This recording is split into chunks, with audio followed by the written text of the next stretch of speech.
სოციალურ ქსელში შემთხვევით აღმოაჩინე შენი ერთ-ერთი კლიპი, სადაც ერთადერთი ხო შენ მღერი რეჩიტატივს ანუ ასრულებ და რამ გადაგაწყვეტინა რომ ჩაგეწერა სიმღერა და როცა საქართველოში ყველა გისმენს როგორც პოეტს პირველი რაც მინდა ვთქვა იმ დროს მე თავისთავად მე ვწერდი ლექსებს მაგრამ მე ხარ თქვენ როგორც ამბობთ საქართველოში ასე შემდეგ იცნობ ეს სიტუაცია მაშინ არის ეს იყო უბრალოდ ჩვენ აქ ამ პერიოდში ჩვენს ქალაქში იყო ძალიან ბევრი სტუდია ხმის ჩამწერი ჩვენ დავდიოდით ეს იყო ერთადერთი ადგილი სადაც აი ხელოვან ადამიანებს ჩვეულებრივად შეიძლება ვინც ლექსებს წერს ან ცდილობს იყოს კომპოზიტორი რაღაცა ისინი იდეები აი ეს იყო თავშესაფარი ამ ახალგაზრდების ჩვენ ვიკრიბებოდით მე ჩვენ დღეს გავიცანი ჩემ მეგობარი მე ეხლა ძალიან საბოლოო ჯამში მე მაინც იმ კუთხით ვიყავი როგორც აი ტექსტი უნდა დამეწერა სინამდვილეში საბოლოო ჯამში გამოვიდა ესე რომ უკვე მეც მომიდა ბოლოს როცა ვხები წერდნენ ჩვენ ჩავწერეთ სხვათა შორის მე როცა ამბობენ რაღაცა ისეთი სკეპტიკური დამოკიდებულება აქვს რეპის მიმართ მე სულაც არ ვარ ესე რეპს გააჩნია რა თქმა უნდა მე დიდი სიამოვნებით დღემდე უსმენ კასტას ეს არის რუსი რეპერების ჯგუფი რომელსაც სხვათა შორის თბილისში საქართველოში გადაიღეს კლიპი ძალიან საინტერესო სხვათა შორის არის რეპს დადარგავს ძალიან სენტიმენტალური კლიპია რაღაცა ისეთი გამოვიდათ და აქაც კონცერტი ექნებოდა და შემდეგ ანუ ყოველთვის მე მქონდა მე ყოველთვის ვინაიდან მე არ გამოვირჩევი დიდი თქვათ მონაცემით მუსიკალური ჩემთვის რეპი იყო ძალიან ახლო იმიტომ რომ სინამდვილეში ხო რეპი არის აი ჯაზის და ბლუზის უბლუდაკ როგორ იქნება ქართულად რეპი არის ზუსტად აი ჯაზი და ბლუზის ნაბიჯვარი მაგრამ საქმე იმაშია რომ ამ ნაბიჯვარმა ამ რეპმა ასეთვის რაღაცნაირად ფეხი აი განუ რაღაცა აზრი მოიძებნა ამაში და ბევრ ადამიანს ეს რაღაცნაირად ახლოს მიიღო ბევრ ადამიანს და ნუ ქონდა ჩვენ მე ტექსტს წერდი და საბოლოო ჯამში ეს ჩავწერეთ მაგრამ ეს იყო ძალიან ადრე მე დაახლოებით მაშინ ვიყავი სადღაც 17-18 წლის არსებობს კლიპიც რასაც თქვენ ამბობდით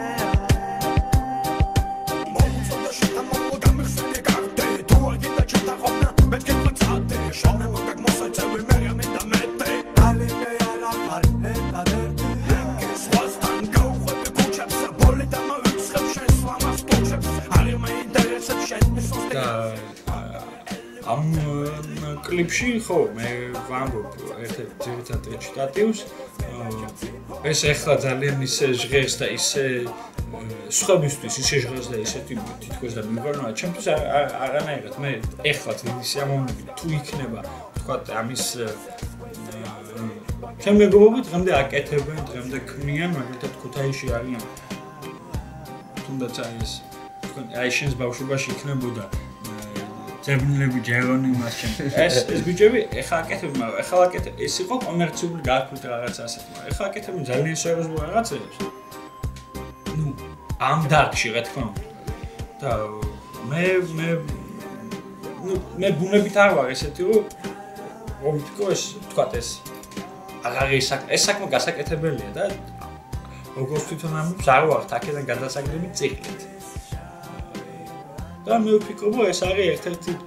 გვერდი ჩემი ცხოვრების რომელსაც მე ახლა აი შემომლებით ვიხსენებ და დიდი შემომლებით გავაგზავნებ ამ საქმიანობას თუ ისეთი პოეტები გამოჩნდნენ რომ გენიალური ლექსებს დაწერენ თუ და ჩავხილ მე არ ვაწერე და უბრუნდები რეპს და იშვიათს როგორც ვიცი მაგრამ ეს რეპი ხო პოეზია სინამდვილეში ნამდვილი რეპი როდესაც არის რეჩიტატივი როცა იცით როგორ არის ზოგიერთ აი ესეთ საზოგადოებრივი აზრი არსებობს ესეთი რომ რეპი არის აგრესიული რაღაც ეს არ არის სიმართლე სინამდვილეში რეპი შეიძლება იყოს ლირიკული თავარია ნუ შესრულებას მოვასაკითხე, მაგრამ ეს პოეზია გარკვეულწილად რას ამბობდა როგორ და ანუ ესე თქვა გინდა როგორ გამოხატავს საკუთარ თავს.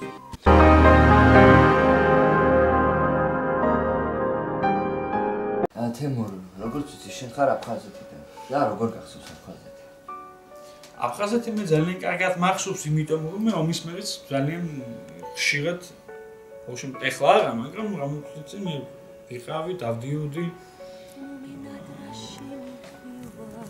ახლა როგორც თქვენ გახსოვთ ბავშვობა ის? აი შეიძლება ბავშვობის წელი მოგონებები გაესწრო აფხაზეთში. ეს ისეთი აი თქვენ როგორ გახსოვთ თქვენი ბავშვობა? აი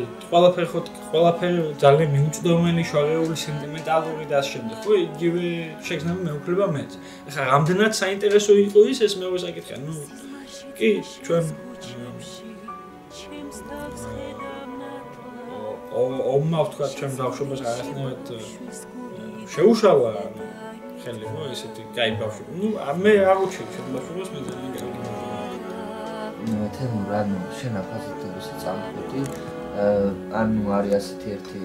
ვიდეო, სადაც გემი მიდის და უკანასკნელს ზა და ამ გემზე იყავი შენ როგორც გავი. და აი როგორ მოხდა ეს ყველაფერი? ეს იქ იცით როგორ ხო იქ თავიდან ჩვენ მივდიოდით ნუ მე როგორც მახსოვს მაშინ იყო ყვითელი მე საფრთხოდ არ მახსოვს ეს ავტობუსი აი ეს ყვითელი აქაც დადიოდნენ ავტობუსები გვალი ესეთი ოვალური ფორმის ყვითელი ავტობუსები თუ გახსოვთ ესე რომ ეგრეთ წოდებული კარობკები ხო ნუ რაღაც დაახლოებით კარობკები თუ ხო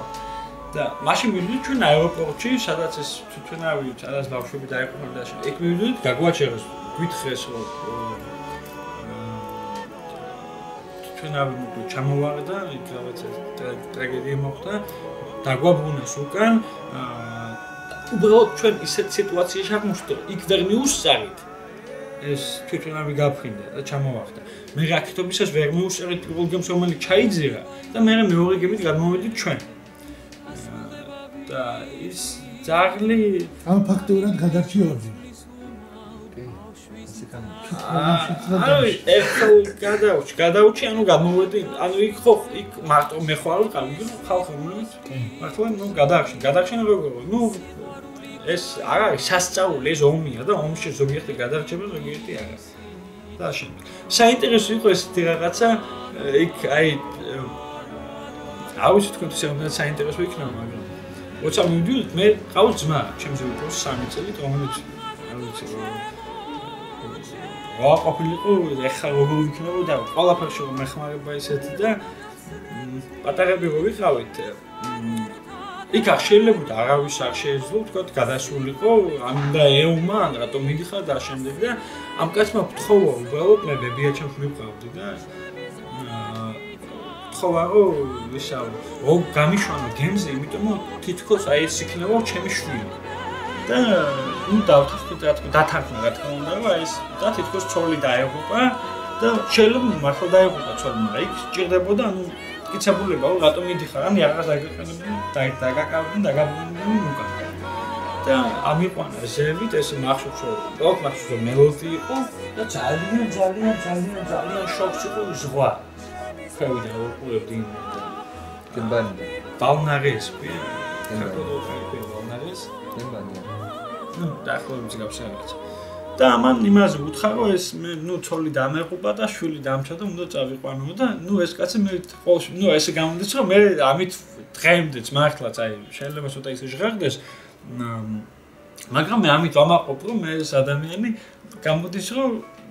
გამოვიყვანე ომიდან ხო ნუ არა მეთახვებით აი ზალი თუ გახსოვთ ის ცდილობდა კი მე კადრებად რაღაცა ეს მომენტი მახსოვს, მაგრამ როგორ არიცით ეს საინტერესო იმითაა, ხო ტელევიზიით ამას სულ ხო უჩვენებენ. ამიტომ უკვე აი ჩემს იმაში წარმოდგენაში და აი რაღაცა იღება და უკვე ვერ ხვდები რომელია რეალობა მე რომ მახსოვს და რომელია რომელიც მე ვნახე. ან ტელევიზიით რომელი ვნახე და რომელი ვნახე რეალობაში. ეს უკვე იმდანაც აღარა ნუ მე ვიცი აი 100%-იანი რომ ნახე რა თქმა უნდა ეს ზაღლი მაგრამ და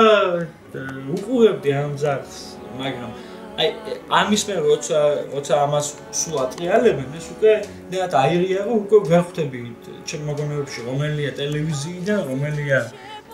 თქვა რეალური ცხოვრებიდან და ამ შემდეგ ეს აღარ მე რა თქმა უნდა იმიტომ რომ შეგზნება მაგს აი სწორედ იმ ძაღლის და შემდეგ მაშინ ეს ეთქობა სენტიმენტალური ვიყავი ზედმეტად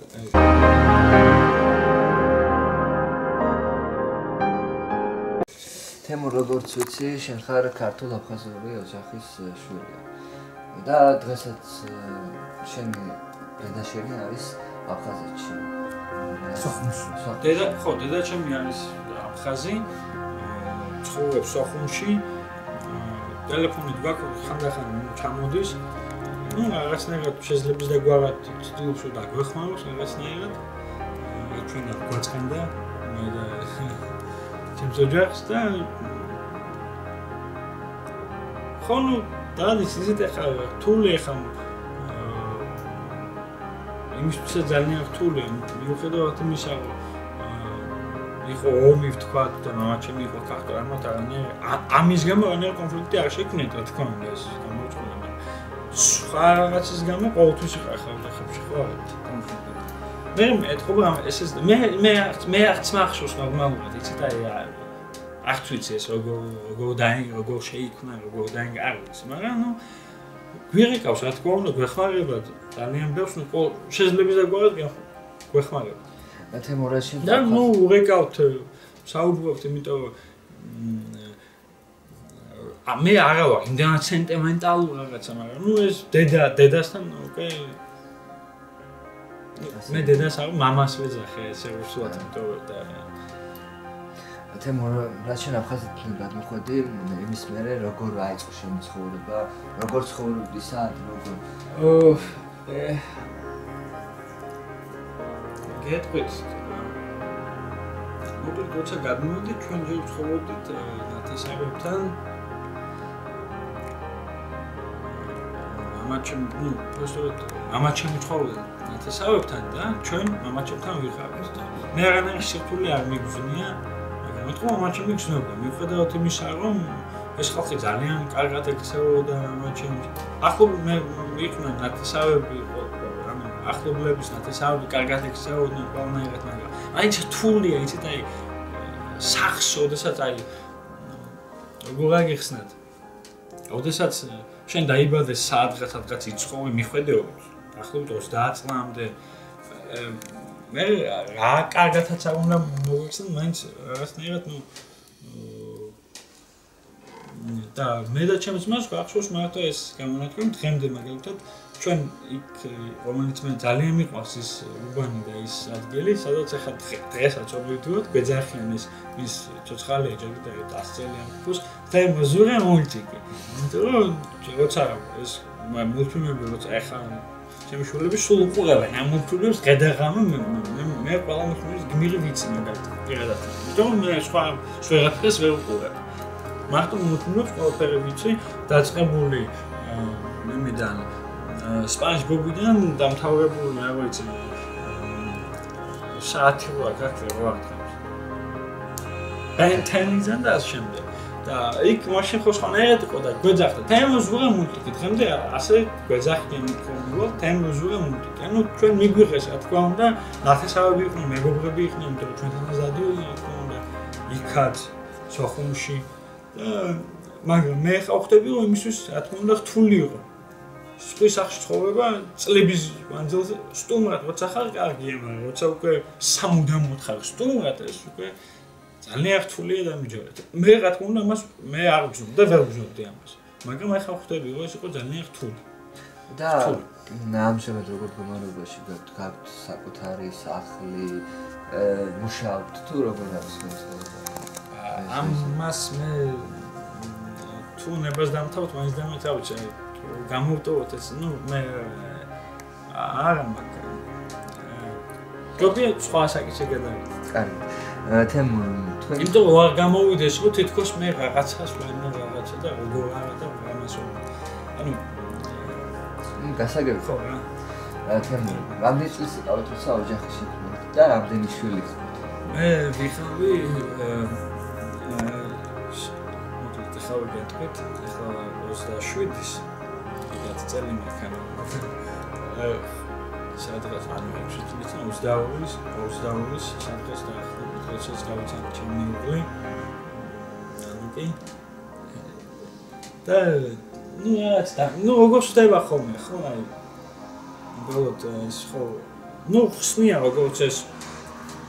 ბიოლოგიური პროცესი რაღაცა ეს. როგორც არის რა, როცა შეგიყვარდებს. და მე არ მქონდა, მართლა არაფერი არ მქონდა. მე სახლი დღემდე არ მქონდა, მაშინ მით უმეტეს. უბრალოდ ამ კალოდონმა გადადგა ეს ნაბიჯი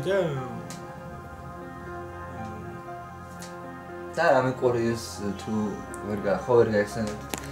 როცა ქონდა ამისთან ურთიერთობა აღიცეცვალე მოიყვანე რამე ისეთი ხوارება რომელიც კურიოზულია და ანუ სამუდამოდ დაიწყო ანუ ეს მომენტი დავუშვათ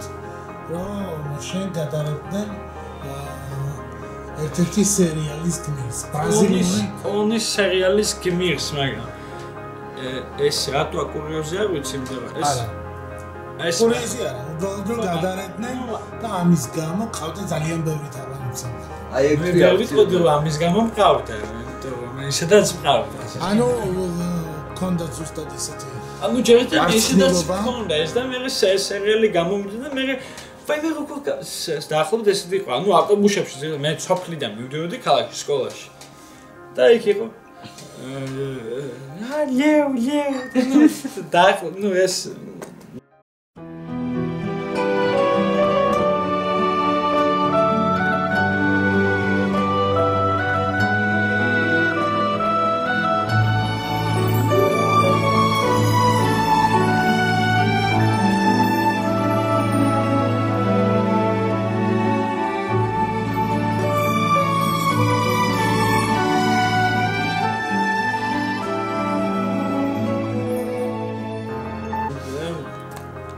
თქვენ ჩემს უკეთეს გახსოვთ თურმე და ისეთი არაფერი რა ნუ უბრალოდ მე არ სამსტი ვიღაცას დავსგავსებოდი მე ერთადერთი ჩემ აი როცა კითხებიან თქვენ კუმირი და შემდეგ თქვენ კერპი და შემდეგ მე აი როცა თუ მე ვინმესთან მინდა შეხვედრა ვინც ახლა არ ცხოვრობს და აი ესეთი რაღაცა დავიჭერე მე ოქროს თევზი ხა რაღაცა გამომივიდა როგორც ამბობს ისა რუსი ჟურნალისტი თქვენი კოლეგა პოზნერ, ხო? როგორი თვალით უყურებ თანამედროვე ცხოვრებას? რას გულისხმობთ? ანუ თანამედროვე ცხოვრებას ანუ ეპოქას შენ ცხოვრობ დღევანდელობას საერთოდ. ნუ ერთ-ერთი ეტაპია შარდ კაცობრიოს განვითარების მაგრამ არის ესეთი ზოგიერთი თქვა წიგნი რომელსაც თქვა ეხმება რაღაცნაირი სახელი რომელსაც მიდის ძალიან დისკუსია შინაარსი რო წაიკითხო არაფერი აქ საკამათო არ არის საკამათო კი არა და ინტერესის ღირსიც არ არის მაგრამ ნუ ჩვენი მდენად ზედაპირულები ვართ რომ ჩვენთვის თავარია რა ქვია როგორ არის ვინ რას ამბობს როგორ გამოიყურება ტელევიზიით რამდენად მისაღებიან მიუღებელი და ამ შემდეგ. მე უყურებ როგორ მე ეხა მე დღეს მე ვიტყვი რომ მე პატრიოტია.